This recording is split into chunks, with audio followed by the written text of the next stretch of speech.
नमस्कार, मैं हूं दीपक और आप देख रहे हैं डीएस टॉक्स। आज थोड़े बाल थोड़े अस्त व्यस्त है, त्रस्त हैं, तो टोपी लगा के आपके सामने आए हैं। इंडियन आइडल की हम बात कर रहे हैं। देखिए, हमारे यहाँ रियलिटी शोज में कितनी रियलिटी है और कितना उनके अंदर ये स्क्रिप्टेड नौटंकी होती है, इसके बारे में तो पता नहीं कितने हजारों वर्षों से मैं बातें करता आ रहा हूँ, जनता को अवेयर भी करता आ रहा हूँ कि आप जो टीवी पर देख रहे हैं, जरा एक बार को सोचिए कि वो कितना रियल है और कितना जानबूझ करके एक नाटक करके पब्लिक पर थोपा जा रहा है। और कुछ दोस्तों से लेकर फुल भी फूक वो लिपस्टिक वाले ज़ॉम्बी बैठ जाते हैं पब्लिक को बरगलाने के लिए।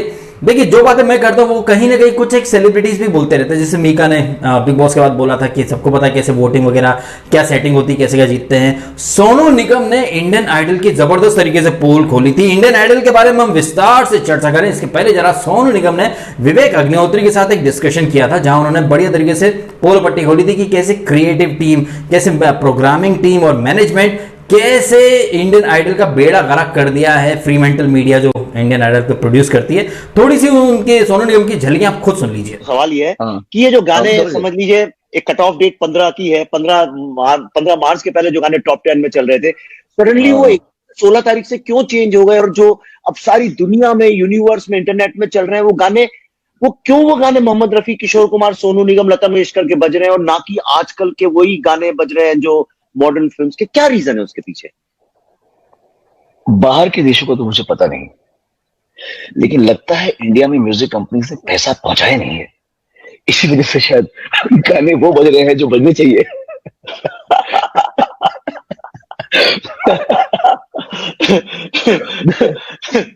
नहीं, क्या लोगों का टेस्ट चेंज है एक दिन के अंदर?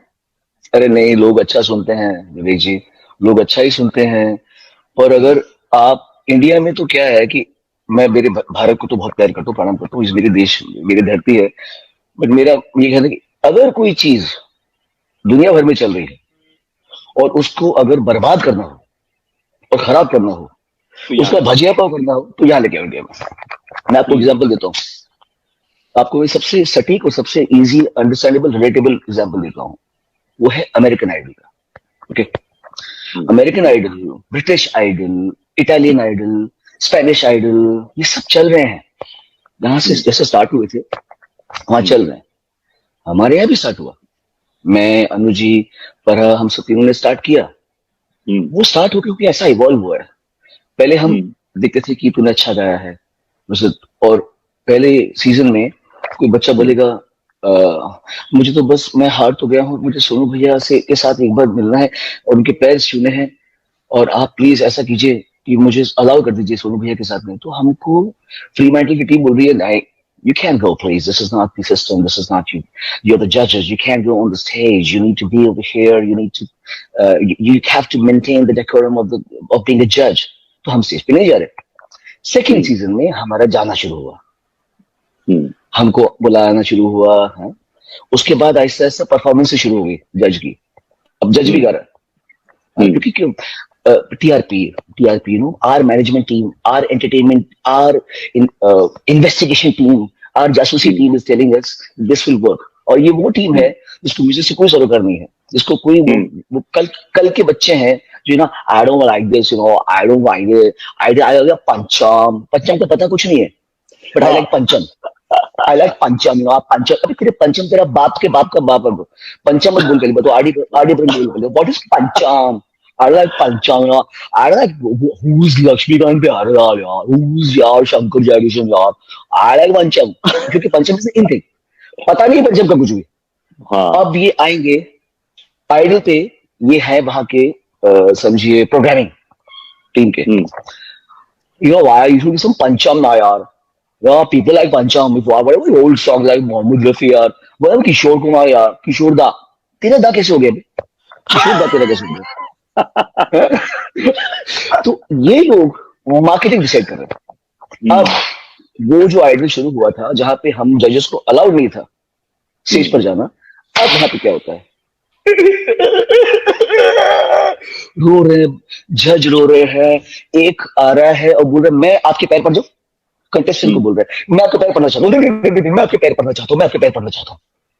अरे भैया, ऐसा मतलब ये जो आइडल का जो स्तर हम रखते थे पहले, जो हमको मेंटेन करने के लिए कहा गया था, और देशों में तो वही चल रहा है। वहां तो नहीं हो रहा। वहां के लोग जजेस जो है वो तो नहीं जाके लोगों के बोल रहे कि hey dude, I want to touch your feet man, I want to bow down to you man, I don't want, ये तो नहीं बोल रहे वहां के लोग। हमारे वाले अब जजेस को, जब मैं जज बना भी था, मैं किसी की बुराई नहीं कर रहा, मैं कह रहा हूँ वो लोग जो कर रहे हो कि शायद वो पब्लिक, उनको पता होगा कि पब्लिक ऐसी ट्रिगर होती है, इंडिया में ट्रिगर ऐसी पब्लिक होती है, वो भी मुझे कहते थे कि सर वो कैसा उसने गाया। मैं बोला थोड़ा अच्छा नहीं इतना sir, you have to hype the contestant को हाइप करो, ऐसा करो वैसा करो। अब मेरे दिल से नहीं आ रहा है यार, उसने इतना अच्छा नहीं गाया और मैं उसको बेवकूफ क्यों बनाऊं? जब उसने गाया खराब है तो मैं उसकी तारीफ क्यों करूं? तो ये चीजों की वजह से जो, और एक और सीक्रेट बताता हूं मैं आपको, हमारे यहाँ पे एक और सीक्रेट है, जो आप परफॉर्मेंस देखते हैं टेलीकास्ट की, I am not talking about idol, I am not taking any name actually, let me not take any name because फिर हो जाएगा। There are lots of shows, I underline, lots of shows, music competition, and perhaps maybe 99% of the music competition shows, singing competition shows, where what you're watching is a dubbed performance or is a corrected performance. They don't want to show you the faltered singing. जो singer ने खराब गाया हुआ है जी, तो अगर जज ने बोला है कि अरे ये जो आपने क्रॉस गाया है, क्रॉस में अपने बेसुरा गाया है और टेलीकास्ट में बेसुरा आएगा ही नहीं, तो किसी चीज को खराब करना हो तो इंडिया में खराब करो। तो हमारे यहाँ क्या हो रहा था, म्यूजिक में भी ये हो रहा था जो आप बोल रहे थे, जहां से ये बात कहानी शुरू हुई है। यहाँ पर क्या है, कोई गाना, आज म्यूजिक कंपनीज जो है वो बताती हैं कि ये गाना तुम ना केवल बताओ, ये गाना बजाओ, वो ये भी बताती है ये गाना ना बजाओ। हाँ, ये इंडिपेंडेंस, इसको मत गवाओ, ये हमारी कंट्री की, ये हमारी कंपनी के अगेंस्ट है, ये हमारी कंपनी का आर्टिस्ट नहीं है, इसका गाना आप ना बजाओ। और चूड़ी पहन के जो बाकी लोग हैं वो हाँ सर आपने बोल दिया तो बिल्कुल हम नहीं बजाएंगे, आप हमें प्लीज रूल करो ना, प्लीज हमको प्लीज हथकड़ियों में बांध दो ना, प्लीज हमको फ्रीडम नहीं चाहिए, we don't want to enjoy your freedom, please tell us which singer do you want to promote, I want to promote this singer. देखिए कहीं ना कहीं तो आग लगी ही होगी तभी धुआं उठता है। जब मैं बिग बॉस के बारे में बातें करता हूं, कलर्स फेसेस की बात करता हूं, मेकर्स के स्क्रिप्ट की बात करता हूं, तो अक्सर लोग आर्गुमेंट करते हैं भाई हम इस इंडस्ट्री में रहे हैं यार, हमने सैकड़ों ऑडिशन दिए, हमें पता है कैसे क्या होता है। सोनू निगम ने जो बोला है ये चीज तो मैं काफी टाइम से बोलता आ रहा हूं। और इंडियन आइडल में तो आपको भर भर के ड्रामा दिखता है, वो नेहा कक्कड़ मगरमच्छी आंसू बहाती है ग्लिसरीन डाल डाल के, ये तो 1 लाख ले जाए, ये तो 5 लाख ले जाए, ये तो 10 लाख ले जाए, इसका इतना पैसा आता कहां से भाई? ऑब्वियसली पब्लिक से ही आता है, पब्लिक इन्हें देखती है, फॉलो करती है, इंस्टाग्राम पर दुनिया भर के इनके वीडियोस वगैरह पे लोग पागल हो जाते हैं, इनके गानों पर रील्स वगैरह बनती है, पागलों की तरह पब्लिक नेहा कक्कड़ को फॉलो करती है। जब आप देखते हैं रियलिटी शोज, और मैं आपको जब रिव्यू करके बताता हूं कि क्या सही है क्या गलत है, तो लोग अतरंगी लॉजिक देते हैं, लेकिन लोग कभी सच स्वीकार नहीं करते कि जो सो कॉल्ड विनर्स होते हैं रियलिटी शोज के वो कहां हैं।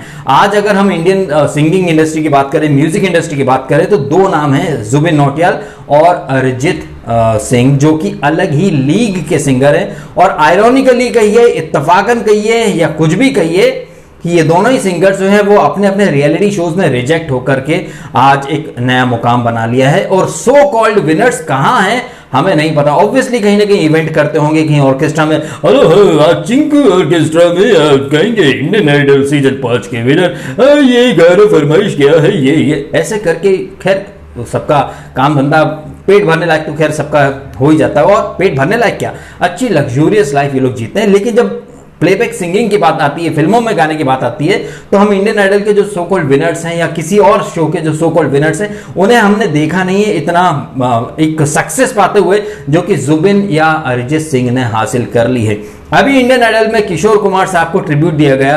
ऐसे तो हमारे हिंदुस्तानी सिनेमा में एक से बढ़कर एक सिंगर रहे हैं, मोहम्मद रफी, मुकेश, मन्ना डे, यशुदास, सुरेश वाडेकर, रविंद्र जैन, महेंद्र कपूर, मतलब इतने अमेजिंग सिंगर्स हैं कि आप उन्हें सुनेंगे तो आप सुनते ही रह जाएंगे। बट इन तमाम सिंगर्स के बीच में भी किशोर कुमार और मोहम्मद रफ़ी, उन्होंने एक ऐसी लेगेसी बनाई है, वो अपनी फील्ड के ऐसे लेजेंड हैं कि कहीं ना कहीं सारे ही सिंगर्स उन्हें कॉपी करते हैं या इंस्पायर्ड होते हैं। जैसे सोनू निगम खुद मोहम्मद रफ़ी से इंस्पायर्ड हुए, किशोर कुमार से इंस्पायर्ड हुए, अभिजीत कुमार, शानू, तमाम लोग। इन शॉर्ट किशोर कुमार साहब और मोहम्मद रफ़ी साहब की बराबरी कोई नहीं कर सकता, चाहे कितना भी बड़ा सिंगर क्यों ना हो जाए। ऐसे में अभी किशोर कुमार साहब को ट्रिब्यूट देने के लिए उनके सुपुत्र अमित कुमार इंडियन आइडल में आए और उन्हें वहां पर बोला गया था कि आप इसकी तारीफ करना, उसकी तारीफ करना। अब जब शो वो एपिसोड ऑन एयर हो चुका, उसके बाद ट्रोलिंग काफी हुई है, क्योंकि नेहा कक्कड़, हिमेश रेशमिया, अनु मलिक ने जो मतलब भर भर के किशोर कुमार साहब के गानों का रीमेक के नाम पर तो वैसे भी बेड़ा गर्क होता ही ना। सोनू निगम का आपने वीडियो सुना कि कैसे एक अच्छी वाली चीज का मटिया मेड करना हो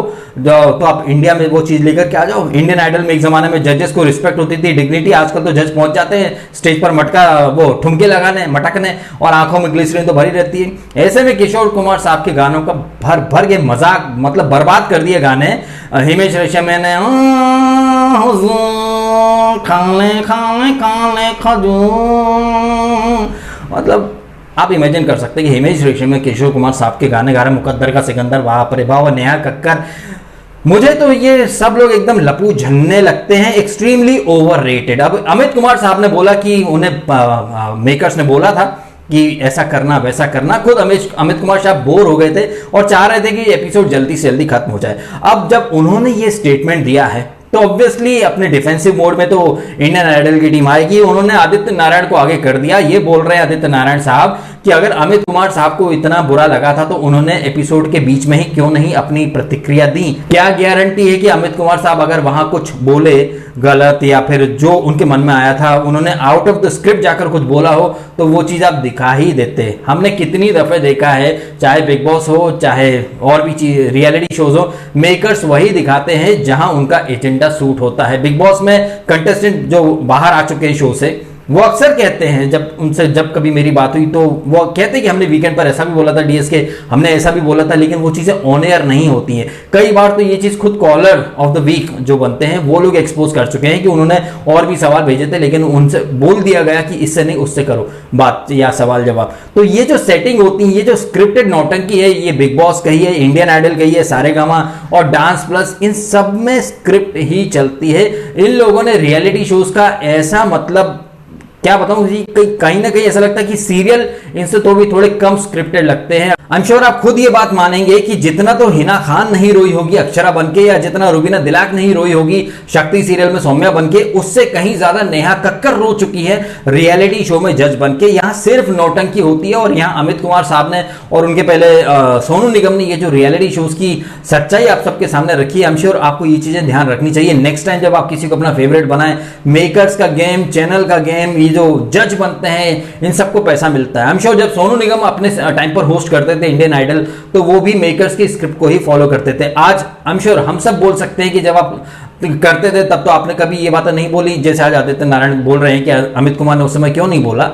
ये बिल्कुल वैसा ही है जैसे आदित्य नारायण जो आज ये इंडियन आइडल होस्ट कर रहे हैं, कल को ये छोड़ देंगे तो ये भी मेकर्स के बारे में बहुत सारी बातें करेंगे। आई एम श्योर जब सोनू निगम थे वो कॉन्ट्रैक्ट के अंदर होंगे, अमित कुमार जब एपिसोड के अंदर गए होंगे शूट करने, तब उन्हें बोलने से मना किया गया होगा, अब वो बोल रहे हैं। ऐसे ही आज आदित्य नारायण जो डिफेंड कर रहे हैं, कल को ये भी मेकर्स की पोल पट्टी खोल देंगे जब इन्हें कोई दूसरा अच्छा शो मिल जाएगा। तो ये चलता रहता है। आज बिग बॉस में सलमान खान ओपनली इतना झूठ बोल देते हैं कि शो स्क्रिप्टेड नहीं है, ये नहीं है, ये नहीं है, कोई फिक्स नहीं होता। आप सबने चीजें देखी कि कैसे रियलिटी शो में चीजें फिक्स होती हैं, कैसे लाइव वोटिंग के नाम पर पब्लिक को बेवकूफ बनाया जाता है, कैसे इंडियन आइडल या डांस प्लस जब आप देखते हैं तो आपको दिखाई देता है कि रिकॉर्डेड सिंगिंग है, और कई बार तो कंटेस्टेंट गाते भी नहीं है, सिर्फ लिप्स हिलाते रहते हैं। या डांस प्लस कहिए या जितने भी सो कॉल्ड रियलिटी शोज हैं, वहां कितनी नौटंकी हो रही है आप सब देख रहे हैं। बीट सुपर से ऊपर वो शिल्पा शेट्टी को ओवर एक्टिंग वाला कौन सा सुपर डांसर, या फिर वो रेमो वगैरह आते हैं, राघव, और ये सब डांस दीवाने, डांस प्लस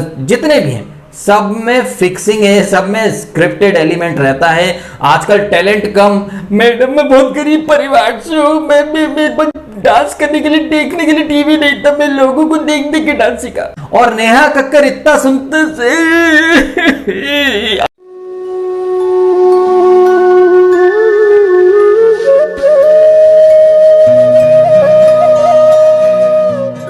मतलब गंगा जमुना निकल पड़ेगी और बोलेगी मेरे बच्चे चल मैं तुझे इंडस्ट्री का टॉप प्लेबैक सिंगर बनाती हूँ इंडियन आइडल में चल के।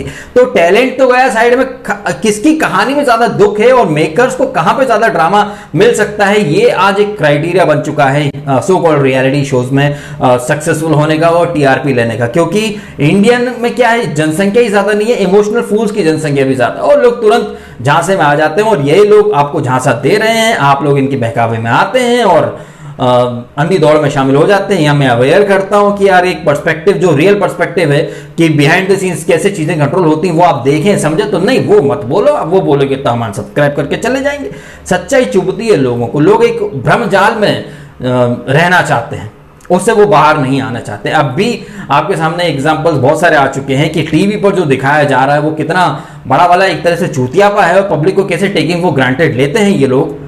आप देख लीजिए भाई, आप इन सेलिब्रिटी को ब्लाइंडली फॉलो करेंगे, इनकी हरकतों को जस्टिफाई भी करेंगे, ब्लाइंडली इनके जो फैन क्लब वगैरह बन जाते हैं। कल श्वेता तिवारी को भी बहुत लोगों ने ब्लाइंडली मेरे जो इंस्टाग्राम पेज पर आके खूब गाली गलौज वगैरह कर रहे हैं। इवन अगर कुछ फीमेल्स भी वहां पर मेरी बात को सपोर्ट कर रही हैं या फिर मेरे पॉइंट ऑफ व्यू से वो अगर अग्री करते तो उन्हें बद्दुआएं दी जा रही हैं। ऐसे तो सेलिब्रिटीज के फैन क्लब होते हैं। मैंने कल इंस्टाग्राम पे स्टोरी डाली थी, हालांकि मुझे श्वेता तिवारी का खुद एक मैसेज भी आया कि आप इग्नोर करो इन लोगों को, ये जो फैन क्लब है प्लीज़ इनको वो करो। कई लोग कहेंगे कि भाई फोटोशॉप है, आप खुद देख लो। श्वेता तिवारी का मैसेज था, मैंने बोला ठीक है, टेक केयर, हमें कोई गिला शिकवा नहीं है, हमें जो ओपिनियन हमें सही लगा वो हम बोल देते हैं, बाकी आपके फैंस की मर्जी जो करना हो वो करें। तो ये मेरा एक रिएक्शन है टीवी इंडस्ट्री में क्या हो रहा है क्या नहीं हो रहा है। आप आई एम श्योर आप सब ये चीज़ें देखते हैं, एंटरटेनमेंट के पॉइंट ऑफ व्यू से देखना ठीक है, अच्छा लगता है, लेकिन ये जो चीजें आपके ऊपर थोप देते हैं, ड्रामेटिक कहानियां सुनाते हैं, दुख भरी दास्तान सुनाते हैं, वहां नेहा कक्कड़ रोने लगती है, किसी को भी 5 लाख 10 लाख यूं दे देती है, वो हिमेश